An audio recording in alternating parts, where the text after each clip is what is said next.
At West Point, all the cadets of the United States Military Academy take every step of this glorious march in the center field of the campus solemnly and courageously.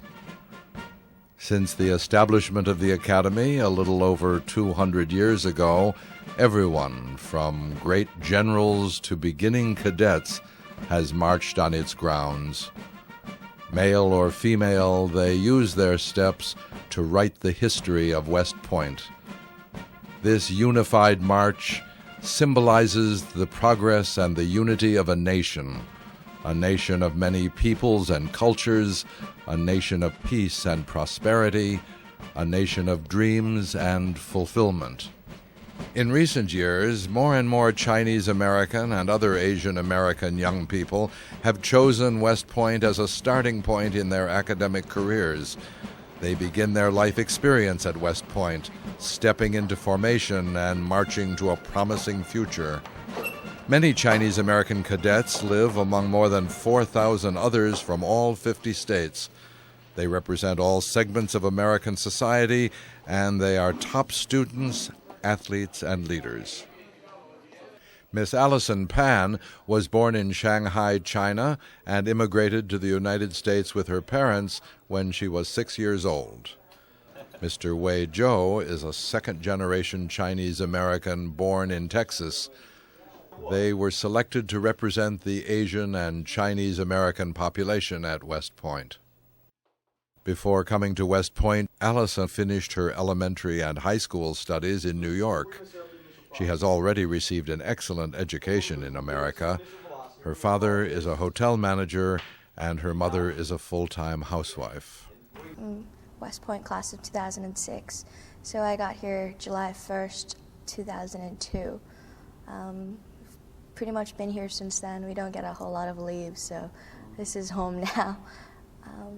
I'm from New York City, so I'm not very far from home, but life here is really different than what I'm used to. Wei Zhou was born in a Chinese-American family in Texas. His father is Malaysian Chinese and his mother is from Taiwan. Even though his parents are of Chinese background, Wei was never brought up in the Chinese educational system. Actually, even though I am Chinese-American, I never really was raised as a Chinese person. However, eventually though, I did find a lot of interest in Asian cultures, and I'm trying to study Chinese right now. I was considering foreign area studies in East Asia. It appealed to me, the amazing opportunities here, and in that field of study. This is the best school that I could think of, really. Academically, it would be challenging. It is very challenging. It's hard. West Point gives me opportunities to do things that I would never have a chance to do anywhere else in the world. The Hudson River flows from north to south through the whole state of New York. It links the past to the present. The United States Military Academy of West Point is located on the west bank of the Hudson River. Looking at the peaceful riverside of the Hudson, one can hardly imagine the battles fought by the cadets of West Point, the blood shed and the deadly fires that have burned because of the wars. But the history books tell it all.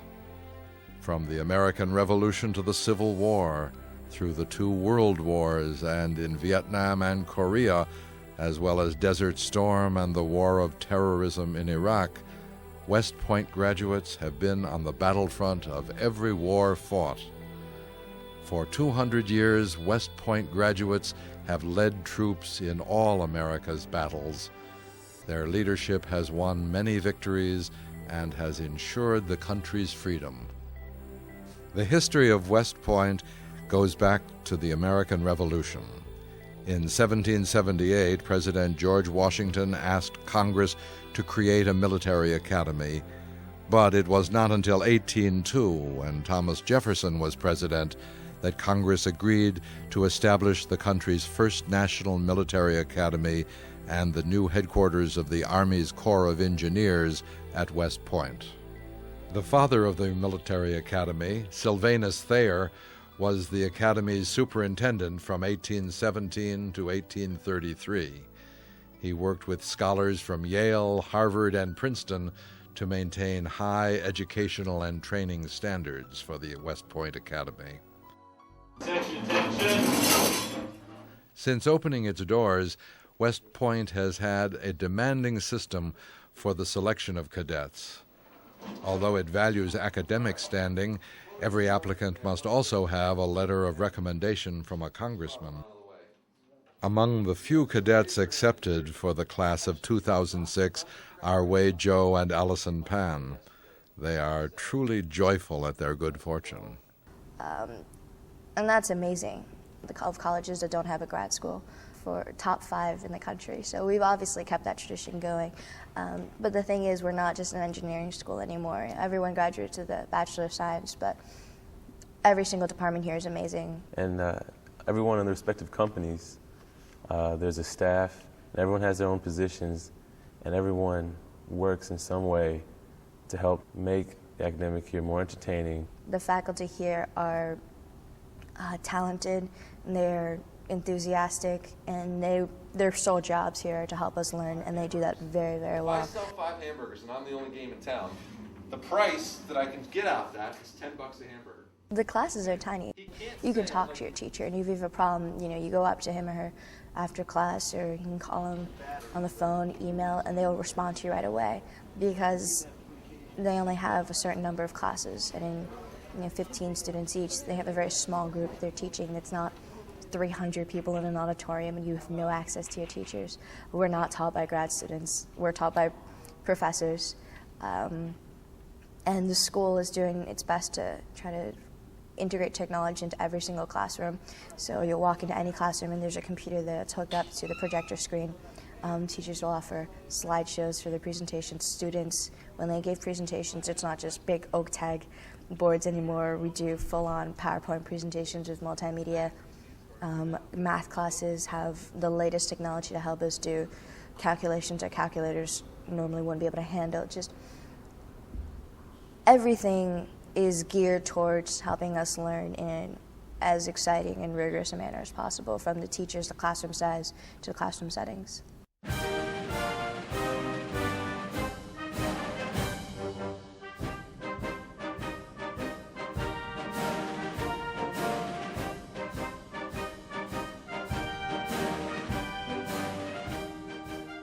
The everyday life of a West Point cadet is very rigidly organized. On weekdays, Allison and Wei, together with 4,000 other cadets, follow a tight schedule. They start their day at 6 a.m. with breakfast and training, and at 7 a.m. they go into the classrooms and classes begin. In West Point, there are 21 optional majors and 24 fields of study offered.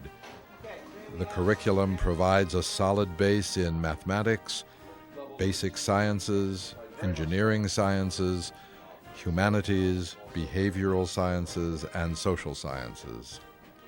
It includes 31 courses that every cadet must complete for graduation.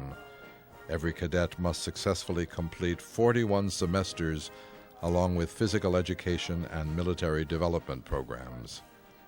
Allison and Wei have not made decisions on their majors yet.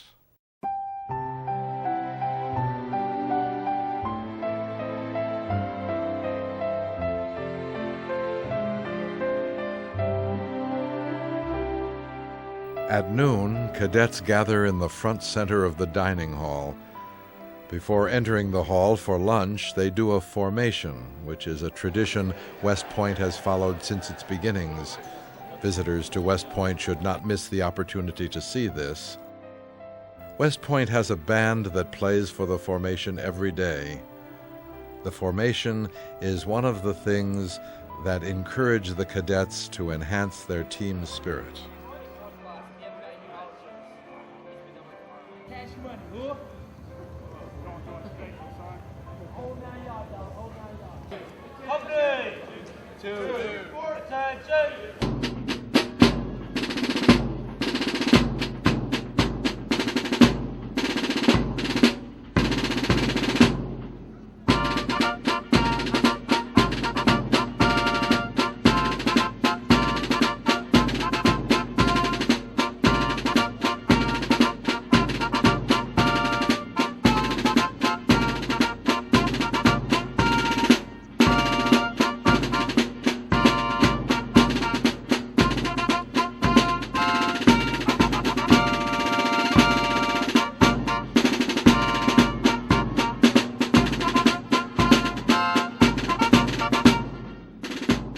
It is impressive to see 4,000 young cadets gather and eat lunch in such an orderly fashion.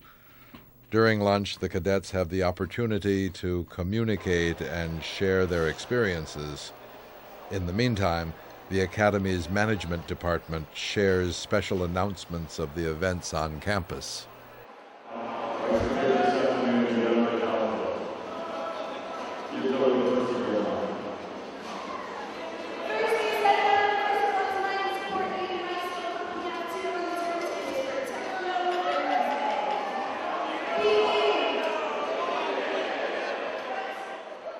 Wei Zhou always looks forward to lunchtime. He relishes the carefree time that he can spend with his classmates when they can share their thoughts and feelings. No doubt this is one of the highlights of his day.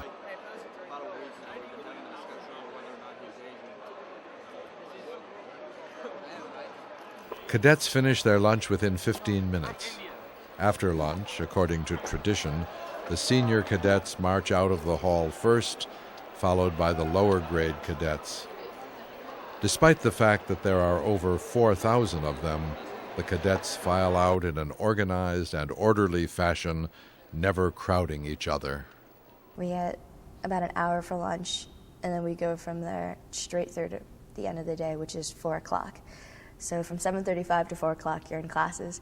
Once you're out of that, our day does not end. We have intramurals where you'll go to drill. I have debate practice because I'm in the Army debate team. And then starting at 7:30 is when your free time to do your homework, try to prepare yourself for the next day of school.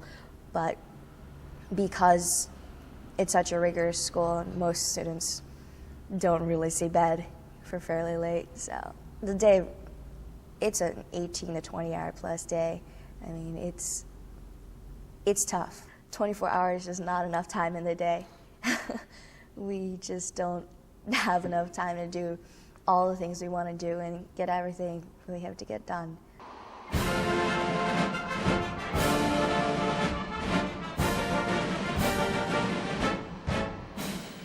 At the beginning of the 21st century, West Point reflects today's America.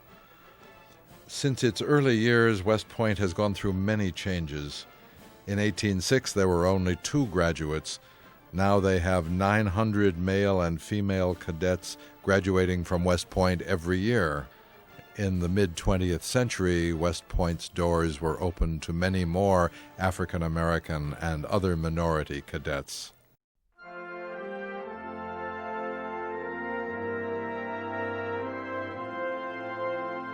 In 1976, female cadets were accepted into the Academy, allowing a fair representation of the whole country. For almost 30 years since 1976, female cadets have been an important part of West Point. 17% of the whole cadet population is female. Miss Allison Pan is one of these female cadets. Treatment of the cadets is equal, whether in education, military training, sports, or living arrangements. Their goal is to give female cadets the ability to face the same conditions should they have to go to the battlefront. West Point encourages all cadets, male and female, to excel in all aspects of military training, moral character, and sports. Allison is proud to be a part of the West Point experience.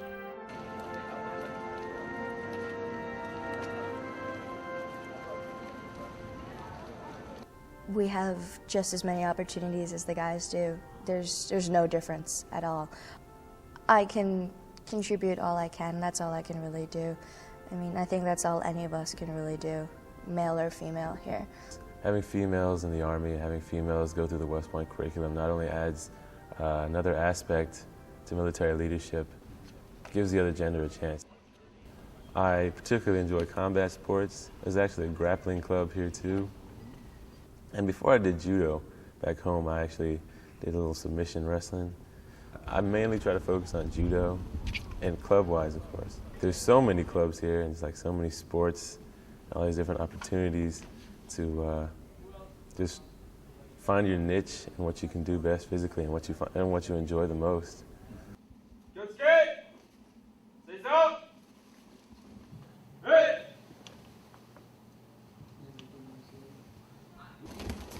Wei Zhou's life has changed since he came to West Point. In the past, he was interested in combat sports like any other boy, but now he is studying judo in preparation for the future.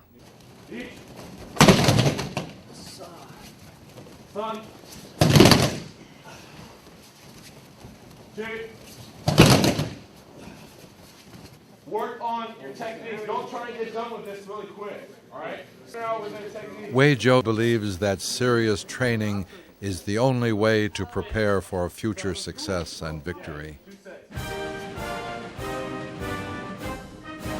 According to the West Point Honor Code, every cadet must stand with honor and pride. They wear different uniforms according to their weekly schedule and their activities. West Point cadets salute their professors and high-ranking officers as a sign of respect.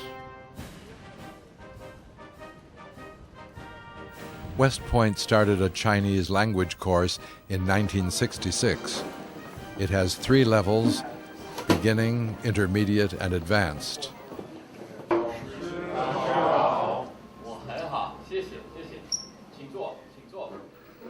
Over these past 4 decades, many have been trained as linguistics experts. Some are now working in the area of Chinese-American exchange.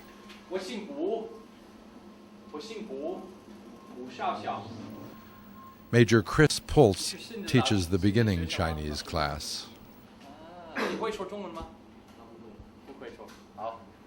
Welcome to Chinese class. 那这是什么？弟弟，弟弟，你有弟弟吗？我是你有弟弟吗？康奈尔大学毕业的学生，我1987年开学中文，我到北京师范学院学中文，10年以后，他们派我到康奈尔大学学中文，学了2年。妹妹有没有？你有没有？我们不但教他们怎么写、怎么说，而且我教他们中国历史、中国地理，那个中国文化。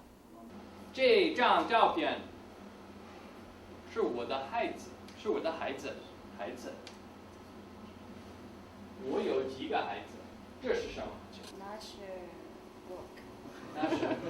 ？Not your book. Now, why did you say not? I'm holding my hand. 在西点之前，我们可以教他们繁体字。2年以后，他们自己选繁体字还是简体字。我觉得部分的学生，他们的背景是西班牙文、法文，他们觉得中文很有意思，很有意思。中文的汉字、中文的历史都很趣。Great. In the Chinese department, there are 3 professors. 2 are officers in the Army, and the 3rd is a civilian, Dr. Martha Gallagher, who was born in northeast China. 我是老家是东北哈尔滨人，哈尔滨外边的一个那个呼兰县，就是那个萧红的那个老家。那我是在台湾长大的，在台湾受教育，76年来的，到美国来的，好多年了。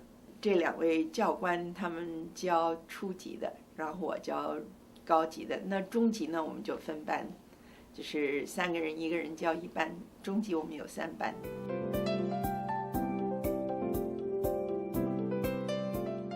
As part of their course, the West Point Chinese classes organize field trips to help cadets experience and participate in Chinese culture. Today, the head of the Chinese department, Lieutenant Colonel Paul Marks, took his classes to the New York Chinatown. Allison is part of this class trip. 我也是一个西点的毕业生。20年前，我跟这些学生一样，我在西点学了3年的中文，以后英国政府给我奖学金，我在伦敦大学学了2年的中文。当军官差不多10年的时候，总部请我到香港中文大学，学另外1年的普通话，所以一共6年的中文。我的爸爸以前是海军的军官，他常常在亚洲。我有一个哥哥，他也会讲普通话。他们都推荐学中文，因为每个西点的学生要选择一个外语，学1年的课，所以我选择中文。以后发现很有意思，我很感兴趣。他们是一个中文中级班，这是第2年学中文。一个学期学生有40个钟头的课。我们外语系西点的外语系说1堂课应该在西点外头，因为我们西点离纽约城市很近，我们用这个机会，用这个很近的纽约的唐人街，带他们来，给他们看看唐人街中国人在纽约的情况，特别是新来的移民到美国的中国人，让他们了解在美国刚来的中国人的情况。我们西点的毕业生只是陆军军官中20%，别的都是从一般的大学毕业的，我们还得跟他们竞争。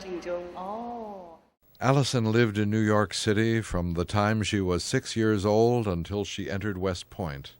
Although New York is close to West Point, she rarely has the time to go home.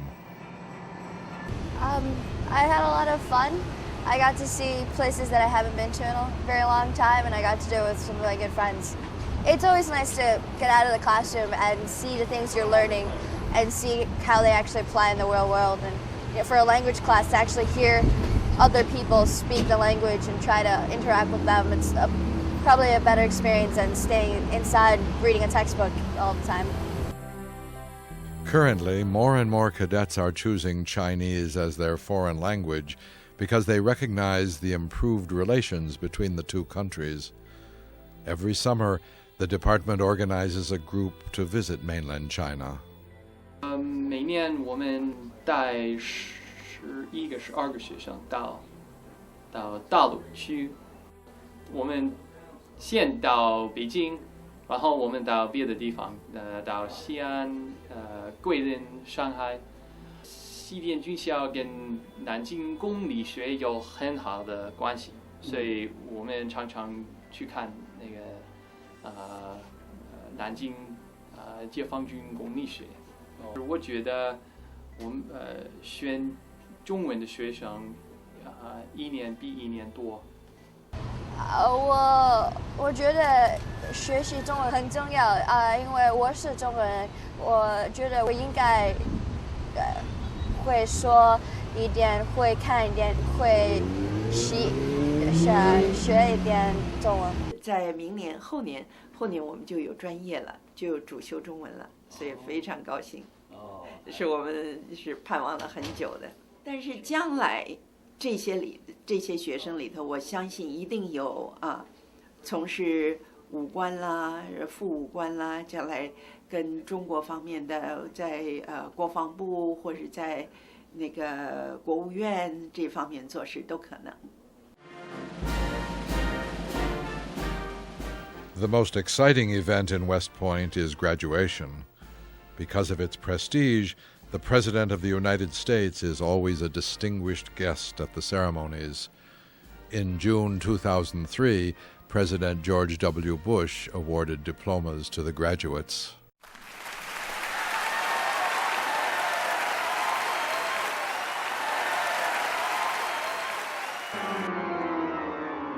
The West Point Chapel is located on top of the hill behind the cadet barracks. It houses the largest pipe organ in the world. West Point provides a place of worship for those who seek spiritual growth on campus. Special awards are given in Thayer Hall. Recipients include U.S. presidents, generals, famed TV host Walter Cronkite, and the influential Christian evangelist Billy Graham. On the campus, the statues of General George Patton, General Dwight D. Eisenhower, and General Douglas MacArthur stand proudly. These heroes remind us that with all the changes of the last 2 centuries, duty, honor, country remain at the core of everything cadets learn and do at West Point. When I first came here, they were a huge inspiration to me. It's just like, especially, they're always in like very proud poses, and you like every day you learn about more and more accomplishments, not only these individuals, but more West Point cadets and West Point graduates. And then when you consider like the names you see inscribed on the walls and the statues erected in memorial of these individuals, then it really inspires you to strive harder, and when stuff gets tough, to keep on pushing. The glory of West Point comes from its famous graduates. West Point graduate engineer George Goethals built the Panama Canal that connects East and West. General John J. Pershing commanded the U.S. forces in World War I, and General George Patton played an important part in the U.S. victory in World War II. West Point graduate Dwight D. Eisenhower was leader of the Allied forces in Europe in World War II. He mounted the greatest invasion force the world had ever seen to accomplish victory for the Allies. Douglas MacArthur led the Allied forces in bitter fighting throughout the Pacific. He accepted the Japanese surrender in 1945. Omar Bradley will be forever known as the soldier's general. West Point graduate Edward H. White was the first American to walk in space. Norman Schwarzkopf led the American forces in the victory of Desert Storm. 2 West Point heroes have been elected to the nation's highest office, President of the United States, Ulysses S. Grant and Dwight D. Eisenhower. Wow. I mean, I go to a school where the people who live in the barracks I live in now, they were generals, they were their presidents. I mean, they shaped how our world is today. And this is the school that helped make them the great men that they were. So if I can just get a little piece of that and try to grow like they did here, then I'll have gotten so much out of this academy. I mean, if I can reach that general rank, then I guess I'd say I accomplished one of my goals. I came here to become a leader of character and to serve in the Army. If that means the Army has to send me to combat, or I mean, I won't go combat arms, but if they have to send me in places where it might be dangerous, so be it. You know, I'm here to serve. And that's what I'm going to do, and wherever they send me, that's where I'll go.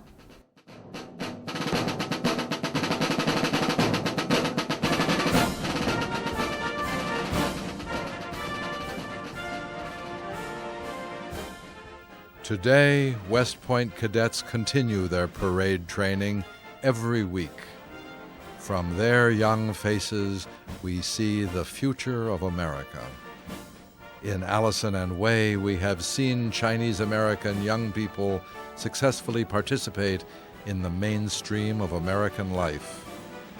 They contribute to that timeless spirit which provides the stimulus and the strength to continue on the nation's glorious march.